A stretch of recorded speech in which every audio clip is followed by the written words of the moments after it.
Have you ever felt that you were tired of being the good guy? Well, do I have the game for you. Wario World. You play as Mario's, I guess you can say, yellow counterpart, and, well, you're pretty greedy, but this purple gem that you stole, well, it kinda came back from revenge, and stole all of your wealth. Now you need to go through 4 worlds. You need to go through 4 worlds to get it all back. Now this is a real game, I like it. And welcome to Marcus Gaming, Episode 2, Wario World. So let's start with the story. Like I said, it's pretty simple and straightforward. It's kind of a relief after all these complex multiple universe stories or sprawling epics and RPGs. It's nice to have a simple story. You play as a yellow guy who's greedy, and you want to get your stuff back. It's just as simple as that. I love it. It's simple, straight to the point.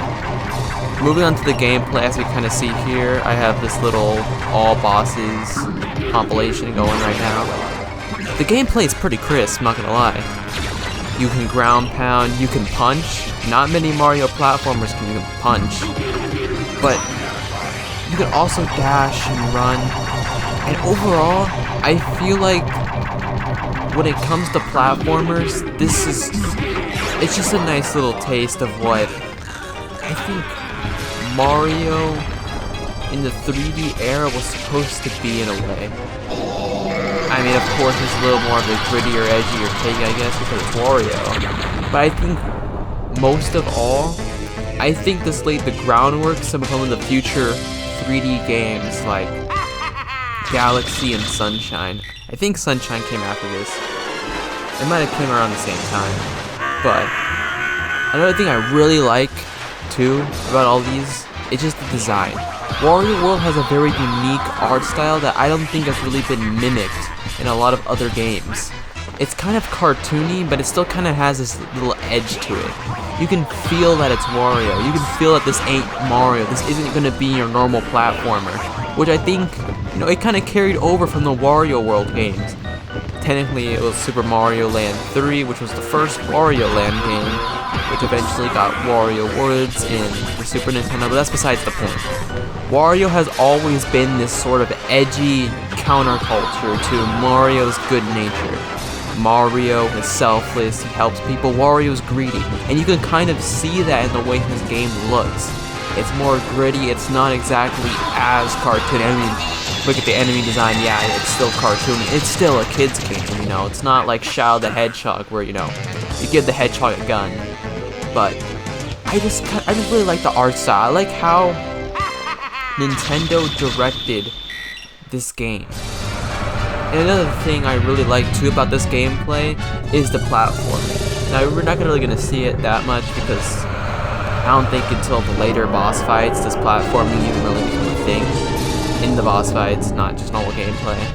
But the platforming, man, it's so crisp, it's really responsive, it's really tough at times, especially some of the later secret stages. Amazing. Going more into the gameplay, let's talk about the treasures.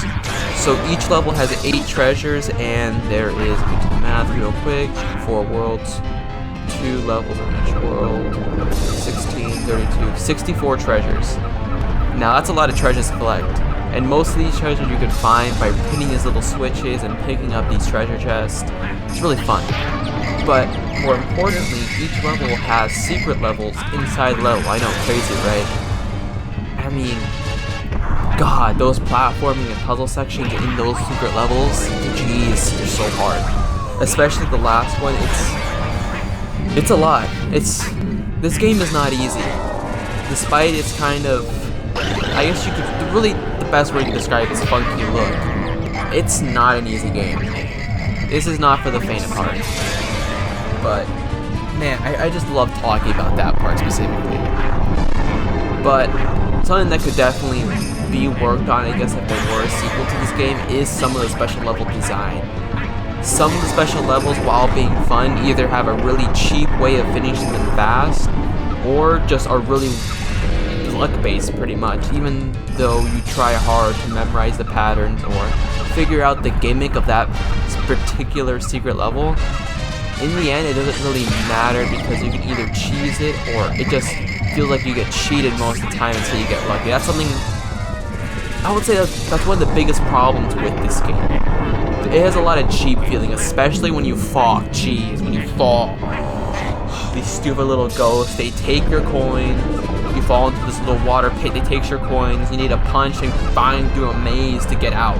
Every single time you fall. And every single time you die, you lose your coins. I mean, coins aren't that big of a deal in this game, but coins kind of actually are the biggest deal because they're your lives. They made your lives directed to your monetary consumption. What is this, real life? I'm getting way too sidetracked.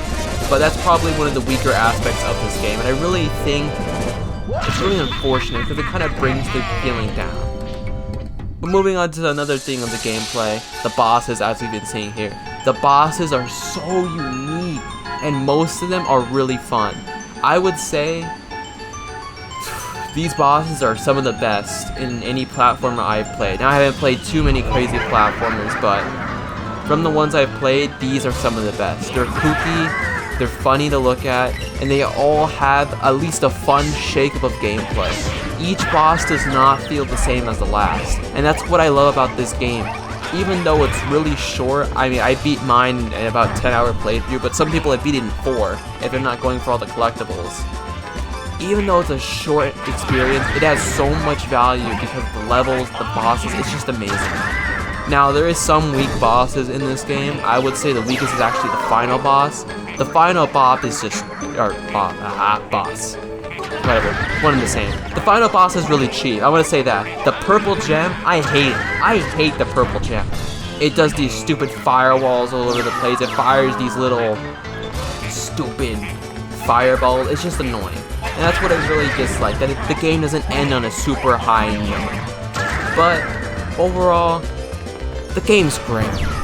And honestly, I would highly recommend it to a lot of people if it wasn't for the price tag. Now, last time I checked, the game's going for around $90 to $100. While this is an amazing game, I honestly cannot justify to most people buying it.